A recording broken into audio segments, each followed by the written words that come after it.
নমস্কার, কেমন আছেন সবাই? আমার আরও একটি নতুন ভিডিওতে আপনাদের স্বাগত। তো আজ সকাল সকাল রেডি হয়ে চলে গেছিলাম মন্দিরে। আজ আমাদের অ্যানিভার্সারি, তাই একটু পুজো দিতে গিয়েছিলাম। এই দিনে আমরা মন্দিরে যাই, পুজো দিয়ে আসি। আর এই বছরের অ্যানিভার্সারিটা আমাদের কাছে খুবই স্পেশাল, যেহেতু এই বছর আমরা দুজন নেই, আমরা তিনজন। যেহেতু আমার মধ্যে একটা ছোট্ট প্রাণ বেড়ে উঠছে, তো এই জন্য খুবই স্পেশাল।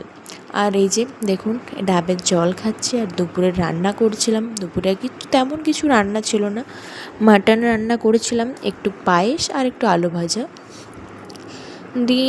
আর কোনো সেলিব্রেশনের তেমন কিছু ছিল না। ছোট্ট করে রাত্রে এখানে কেক কাটিং করেছিলাম বাড়ির লোকের সাথে। আমার শাশুড়ি মামা, দেওর এসেছে, 1 মাস হতে যায় তাদের সাথেই। আর এই বছর জানেন খুবই স্পেশাল আমাদের কাছে। এক তো আমার বেবি আসবে পরের বছর, আমরা 3 জনে মিলে সেলিব্রেশান করব। আর দ্বিতীয়ত এই বছর 2বার আমাদের 2 দিন ধরে সেলিব্রেশান হয়েছে। 7 ফেব্রুয়ারি আমরা করেছিলাম, আর 8 ফেব্রুয়ারি দিদিভাইরা আমাদের জন্য এনেছিল, কেক কেটেছিলাম।